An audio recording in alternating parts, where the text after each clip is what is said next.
నాగర్ కర్నూలు జిల్లా కొల్లాపూర్ మండలం పాలమూరు ప్రాజెక్టుల సందర్శనలో భాగంగా పాలమూరు రంగారెడ్డి ఎత్తిపోతల పథకం, నార్లాపూర్ జలాశయాన్ని మాజీ మంత్రివర్యులు సింగరెడ్డి నిరంజన్ రెడ్డి, శ్రీనివాస్ గౌడ్, లక్ష్మారెడ్డి, మాజీ ఎమ్మెల్యేలు మర్రి జనార్దన్ రెడ్డి, బీరం హర్షవర్ధన్ రెడ్డి, ఎమ్మెల్సీలు, బీఆర్ఎస్ నాయకులు సందర్శించడం జరిగింది. కడుపు నిండేదాకా పెట్టమని అడుగుతారు ఎవరైనా, కానీ పెట్టిన దాంట్లోకి వెళ్ళి సగం తీసేసి నాకు అవసరం లేదు గీంతనే చాలనేటువంటి సన్నాసులను ఎక్కడ చూస్తాం మనం. ఇంత అన్యాయం ఉంటుందా?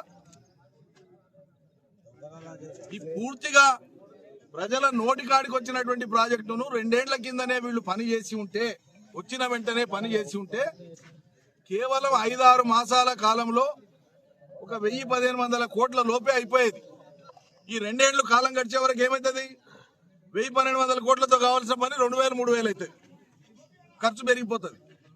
ఫలితం రావాల్సిన 2 ఏళ్ల కింద రావాల్సిన ఫలితం రాకపోతే ఏమవుతుంది?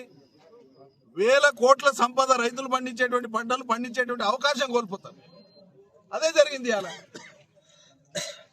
తెలంగాణ రాకముందు సతాయించిన మనల్ని ఆంధ్ర పరిపాలకులు, తెలంగాణ వచ్చినాక కూడా కేసీఆర్ దాన్ని భద్రంగా కాపాడి ఒక ఉపాయంగా ముందరకు తీసుకొని పోయి ఓ దశకు తెస్తే, వీళ్ళు చేసిన మోసానికి, కాంగ్రెస్ చేసినటువంటి మోసానికి ప్రజలకు ఆశలు పెట్టి, మోసం చేసే ఉద్దేశంతో ఆశలు పెట్టి వాళ్ళు ఇలా ప్రభుత్వంలోకి వచ్చినాక నట్టేట ముగుస్తున్నారు.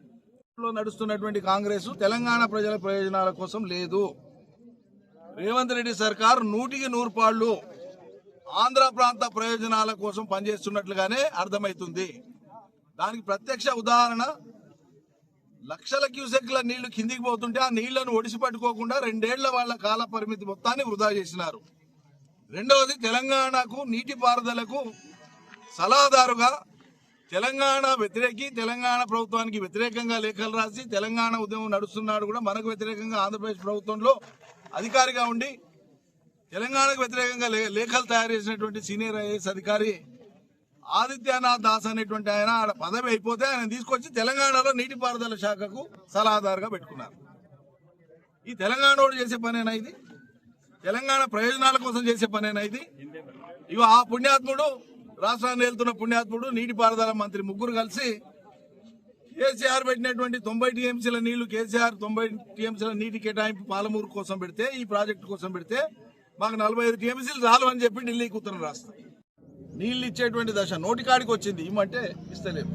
మరి 100% కంప్లీట్ అయిన రిజర్వాయర్, 100% కంప్లీట్ అయినటువంటి పంపింగ్ స్టేషన్, టనల్ ఎన్ని కంప్లీట్ అయినాక మీరు నీళ్లు లేకుండా పాలమూరు ప్రజల నోట్లో మట్టి ఎందుకు కొడుతున్నారు?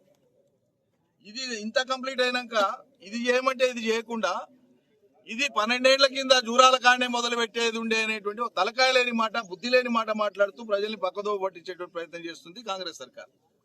రైతాంగానికి సులువుగా అర్థం కావాలి, అర్థమవుతుంది.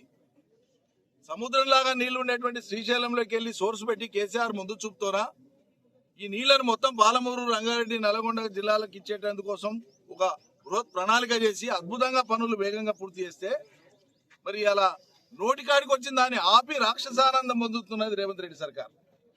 ఎక్కడైనా లోకంలో ఇంత ప్రజలకు ఉపయోగపడే ఇంత గొప్ప పని, అందులో రైతాంగానికి, వ్యవసాయానికి, సాగునీటికి, మంచినీటికి ఉపయోగపడేటువంటి ఇంత బృహత్ పథకము నోటికాడికి వచ్చిన దాన్ని ఆపుతానంటే ఇంతకు మించిన పాపాత్ములు ఎవరైనా ఉంటారు? అసలు కేవలం రాజకీయ లబ్ధి కోసం అక్కస్తోన, తీవ్రమైనటువంటి వ్యతిరేకతతోన మనసులో రగిలిపోతున్నారు వాళ్ళు కేసీఆర్ మీద.